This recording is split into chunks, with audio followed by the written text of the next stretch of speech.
एक छोटे से गांव में एक बड़ा सा आंगन था जिसके दरमियान में एक पीपल का दरख्त लगा हुआ था। इस आंगन में दो भाभियों की कहानी रोज बरोज नई करूट लेती रहती थी। बड़ी भाभी यानी जिठानी का नाम रमेशूरी था, जो जिस्म से काफी मोटी थी।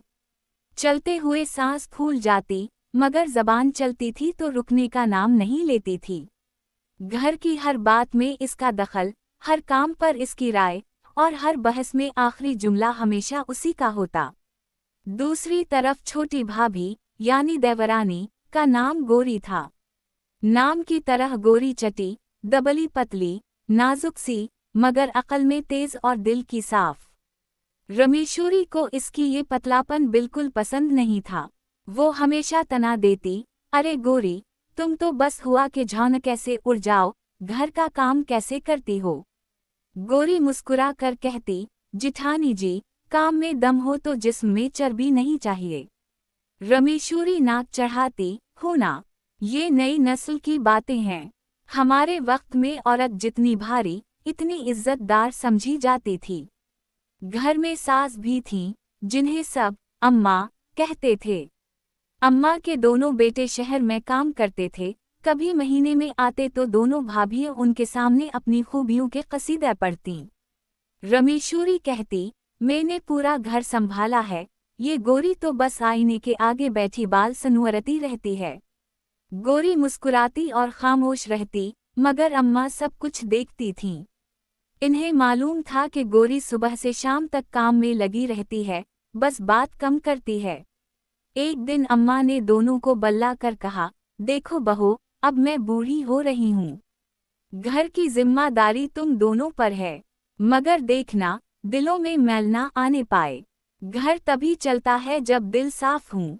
रमेशूरी ने फौरन कहा, अम्मा जी, मैं तो हमेशा सबका भला चाहती हूँ, मगर ये पतली देवरानी हर वक्त चालाकियां करती रहती है। गोरी ने धीरे से जवाब दिया, अम्मा, मैं सिर्फ अपना काम करती हूँ, किसी के लिए बुरा नहीं सोचती। वक्त गुजरता गया। रमेशूरी का बेटा राहुल 8वीं जमात में था। वो भी अपनी माँ पर गया था, खाने पीने का शौकीन, बातों में तेज, मगर पढ़ाई में कमजोर। दूसरी तरफ गोरी की बेटी चमपा दबली पतली मगर ज़हीन थी। स्कूल में हर बार पहला नंबर लाती। यही बात रमेशूरी के दिल में चुभती थी। जब भी गांव में किसी ने चमपा की तारीफ की, वो कह देती, हाँ भाई, पतली देवरानी की बेटी तो बस किताबों में घुसी रहती है, काम धंधा कुछ नहीं आता। एक दिन गांव में एक मेला लगा। अम्मा ने दोनों बहुओं से कहा, चलो, सब तैयार हो जाओ, आज हम मेले में चलेंगे। रमेशूरी ने फौरन कहा, अम्मा, मैं तो इतनी मोटी हो गई हूँ, गर्मी बर्दाश्त नहीं होती, आप गोरी को ले जाएं। अम्मा बोली, ठीक है गोरी, चलो, हम दोनों चमपा को भी ले चलें। मेले में गोरी ने अम्मा के साथ बड़े एहतराम से बर्ताव किया, उनके लिए मट्ठियों में पानी डाला, उनका दपटा ठीक किया, प्रसाद लिया और खुलूस से पेश किया। अम्मा का दिल भर आया। इन्होंने सोचा, ये पतली जरूर है, मगर दिल से बड़ी है। इधर घर पर रमेशूरी का बेटा राहुल अपनी माँ के साथ बैठा था। दोनों ने चुपके से गोरी के हिस्से की मिठाइयाँ खा लें। जब गोरी वापस आई तो मिठाइयाँ गायब थीं। इसने कुछ नहीं कहा, बस मुस्कुराकर चमपा से बोली, बेटी, दूसरों के किए पर गुस्सा नहीं, सब्र करना चाहिए। अगले दिन अम्मा ने फैसला किया कि दोनों बहुओं को एक जैसा मौका दिया जाए। इन्होंने कहा, कल हमारे घर मेहमान आ रहे हैं। दोनों बहुएं अलग अलग खाना बनाएंगी। जिसका खाना सबको पसंद आया, वही घर की बड़ी जिम्मेदार समझी जाएगी। ये सुनकर रमेशूरी के चेहरे पर गुरूर की लकीरें खिंच गईं। वो बोली, अम्मा, बस फिर देख लीजिएगा, मेरा हाथ नमक मिर्च में जादू है। गोरी ने खामोशी से सर हिलाया। अगले दिन सुबह सवेरे दोनों अपनी अपनी तैयारी में लग गईं। रमेशूरी ने तरह तरह के तेल में तले पकवान बनाए, मिठाइयाँ घी में डबुईं और शोरबा इतना गाढ़ा किया कि देखने से ही पेट भर जाए। दूसरी तरफ गोरी ने सादा मगर खुश जायका खाने बनाए, दाल में हींग का तड़का, नरम फुलके, दही का रायता और आखिर में खीर। दोपहर तक घर में खुशबू फैल गई। मेहमान आए, दोनों ने अपने अपने दस्तरख्वान लगाए। सब ने चखा। रमेशूरी का खाना देखने में खूबसूरत मगर भारी लगा, जबकि गोरी का खाना हल्का मगर जायकेदार। मेहमानों ने एक ज़बान कहा, पतली बहू का हाथ बहुत नफीस है। रमेशूरी के चेहरे का रंग उड़ गया, मगर गोरी ने आगे बढ़कर कहा, सबका शुक्रिया, मगर जिठानी जी के बगैर ये मुमकिन नहीं था। इन्होंने हमेशा सिखाया है कि खाने में मोहब्बत होनी चाहिए। ये सुनकर अम्मा का दिल पिघल गया। इन्होंने गोरी के सर पर हाथ रखा, बेटी, तुमने नमक कम या ज्यादा नहीं, दिल ज्यादा डाला है। मगर रमेशूरी का दिल इस दिन से गोरी के खिलाफ और ज्यादा सख्त हो गया। वो हर मौका पर उसे नीचा दिखाने की कोशिश करने लगी। कभी बर्तनों के ढेर लगा देती और कहती, पतली देवरानी, तुम तो तेज हो ना, ये भी कर लो। कभी कपड़े ढलने के वक्त बहाना बनाती, मेरी कमर में दर्द है, तुम ही संभालो। गोरी कुछ ना कहती, बस खामोशी से सब काम कर देती। अम्मा कई बार देखती रहती, मगर बोलते नहीं। वो चाहती थी कि रमेशूरी खुद समझे। एक दिन अम्मा बीमार पड़ गईं। बुखार चढ़ गया। रमेशूरी ने कहा, मैं तो दवा लाने नहीं जा सकती, धूप बहुत है, मेरी टांगें दिखती हैं। गोरी फौरन बाजार भाग गई, दवाएं लाई, अम्मा के माथे पर गीला कपड़ा रखा, उनके लिए दाल पतली बनाकर खिलाई। 3 दिन बाद अम्मा की तबीयत ठीक हुई। इन्होंने दोनों बहुओं को बुलाया और कहा, जब मैं ना रहूं, घर की चाबियां गोरी के पास रहेंगी। रमेशूरी की आंखों में आग भर गई। क्या, अम्मा, मैं बड़ी हूँ, चाबियां मुझे मिलनी चाहिए।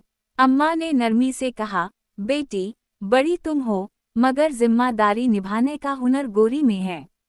इस दिन से रमेशूरी की नींद उड़ गई। वो हर वक्त गोरी पर नजर रखती।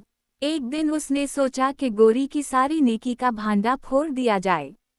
इसने चुपके से अम्मा के संदूक से जेवर निकाला और उसे गोरी के कमरे में छुपा दिया। सुबह जब अम्मा ने जेवर ढूंढा और ना मिला, तो रमेशूरी ने शोर मचा दिया, अम्मा, मैं तो कहती थी ना, ये पतली देवरानी बड़ी चालाक है। देखो, जेवर उसी के कमरे से निकलेगा। गोरी हैरान रह गई। इसने कहा, मैंने कुछ नहीं लिया। मगर अम्मा ने खुद तकिए के नीचे से जेवर बरामद होते देखा। उनका दिल टूट गया। रमेशूरी फातिहाना अंदाज में बोली, देखा अम्मा, मैं तो कहती थी ना। गोरी की आंखों से आंसू बहने लगे। इसने बस इतना कहा, अम्मा, अगर आपको लगता है कि मैं चोर हूं तो मैं ये घर छोड़ देती हूं। मगर खुदा सच्चाई का फैसला जरूर करेगा। वो अपनी बेटी चंपा का हाथ पकड़कर चली गई। चंद दिन बाद गांव में एक खबर फैली कि बाजार में किसी ने जेवर बेचने की कोशिश की है। पुलिस ने पकड़ लिया। जब पता चला कि वो दुकानदार रमेशूरी के रिश्ते का कोई आदमी था, तो अम्मा के होश उड़ गए। इन्होंने इसे बल्ला कर पूछा, ये जेवर तुम्हारे पास कैसे आया? आदमी बोला, रमेशूरी बहन ने दिया था। बोली, बेच दो, पैसे बाद में लूंगी। अम्मा के पांव तले से जमीन निकल गई। इन्होंने फौरन गांव के सब बुजुर्गों को बुलाया। रमेशूरी के सामने सब कुछ खल गया। वो रोने लगी, अम्मा, मुझसे गलती हो गई, मैंने बस गुस्से में किया था। अम्मा बोली, गुस्सा जब दिल में हसद के साथ मिल जाए तो इंसान अंधा हो जाता है। गोरी को पैगाम भेजा गया कि वापस आ जाओ। वो पहले तो हिचकिचाई, मगर अम्मा के इसरार पर लौट आई। अम्मा ने सबके सामने कहा, सच पतला हो या मोटा, छप नहीं सकता। गोरी ने रमेशूरी के कदम छुए, जिठानी जी, आप मुझसे बड़ी हैं, मैं दिल से आपको मुआफ करती हूँ। रमेशूरी फूट फूट कर रोने लगी, नहीं गोरी, तुम पतली नहीं, तुम्हारे दिल का कद बहुत बड़ा है। मैंने तुमसे जलन की, मगर तुमने हमेशा इज्जत दी। इसके बाद घर का माहौल बदल गया। रमेशूरी ने अपने आप को बदला, गोरी को दिल से अपना लिया। अब दोनों साथ मिलकर काम करती। जब भी कोई गांव वाला आता तो अम्मा फख्र से कहती, ये मेरी बहू ही है, एक मोटी है, एक पतली, मगर दोनों के दिल एक जैसे बड़े हैं। कुछ साल बाद चंपा ने शहर के बड़े कॉलेज में दाखिला लिया। पूरा गांव खुश था। रमेश्वरी ने इसके लिए खीर बनाई और गौरी के हाथों में प्लेट देते हुए कहा, लो मेरी पतली देवरानी, आज तुम्हारी बेटी के लिए मेरी तरफ से मिठाई। गौरी ने मुस्कुरा कर जवाब दिया, जिठानी जी, ये हमारी बेटी है, आपकी दुआओं से ही आगे बढ़ी है। अम्मा पीपल के दरख्त के नीचे बैठी मुस्कुरा रही थीं। उनके चेहरे पर इत्मीनान था। इन्हें मालूम था कि अब घर सचमुच एक खानदान बन गया है। शाम ढलने लगी। रमेश्वरी ने गौरी से कहा, तुम्हें पता है, कभी कभी सोचती हूँ, अगर तुम जैसी अक्ल और नरमी मुझे पहले ही मिल जाती तो शायद इतने साल दिल में बोझ ना रहता। गौरी ने नरमी से कहा, जिठानी जी, हर इंसान वक्त के साथ समझता है। अगर हम सच को कबूल कर लें तो जिंदगी आसान हो जाती है। दोनों ने चूल्हे के पास बैठकर चाय पी। बाहर हुआ चल रही थी, पीपल के पत्ते सरसराते थे।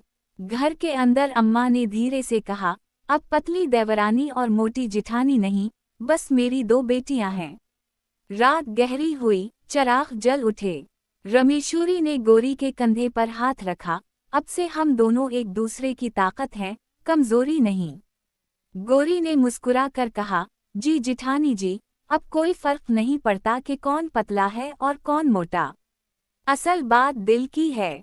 और यूं वो आंगन, जो कभी हसद और अना की धूप से जलता था, अब मोहब्बत की ठंडी छांव में नहा गया। पीपल के पत्ते झूमने लगे जैसे कह रहे हूँ, जब दिल साफ हो जाए तो घर जन्नत बन जाता है। अम्मा के जाने के बाद घर कुछ दिनों तक जैसे सोना सोना सा लगने लगा। गौरी और रमेश्वरी दोनों अक्सर पीपल के दरख्त के नीचे बैठ जाती, जहां अम्मा बैठा करती थीं। रमेश्वरी कहती, गौरी, अम्मा के बगैर घर की रौनक ही खत्म हो गई। गौरी धीरे से बोलती, हाँ जिठानी जी, मगर अम्मा चाहती थी कि हम घर को हंसी खुशी चलाएं। अब हमें उनकी दावत को जिंदा रखना है। दिन गुजरते गए। चंपा शहर में पढ़ाई कर रही थी और हर महीने खत लिखती थी। राहुल भी अब जवान हो चुका था, शहर में नौकरी लग गई थी। जब भी वो गांव आता तो दोनों भाभियों को साथ देखकर खुश होता। एक दिन उसने कहा, अम्मा, आप दोनों को शहर ले चलता हूँ। वहाँ अच्छा इलाज भी है और मैं चाहता हूँ आप आराम से रहें। रमेश्वरी ने फौरन कहा, मैं तो अब बूढ़ी हो गई हूँ, शहर का शोर मुझे नहीं भाता। गौरी मुस्कुरा कर बोली, जिठानी जी, कभी कभी नहीं हुआ भी जरूरी होती है। चलें, देख लेते हैं। यूं दोनों शहर चली गईं। राहुल ने एक छोटा सा घर लिया था, मगर साफ सुथरा और आरामदेह। इब्तिदा में रमेश्वरी को शहर का शोर, ट्रैफिक और ऊंची इमारतें देखकर चक्कर सा आने लगा। गौरी ने समझाया, ये भी एक नया तजुर्बा है। देखे ना, अम्मा होती तो कहती, जिंदगी को नए रंग में देखो। कुछ दिन बाद राहुल की शादी हो गई। उसकी बीवी नेहा थी, जो शहर की पढ़ी लिखी और थोड़ी तेज जबान वाली लड़की थी। शुरू में तो सब ठीक रहा, मगर आहिस्ता आहिस्ता नेहा को दोनों बुजुर्ग औरतों की मौजूदगी बोझ लगने लगी। एक दिन उसने कहा, अम्मा जी, आप दोनों आराम करें, घर के कामों की फिक्र मत कीजिए।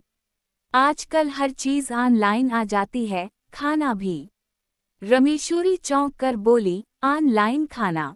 अरे बेटी, वो तो एक दिन का जायका है, घर का खाना दिल का सुकून देता है।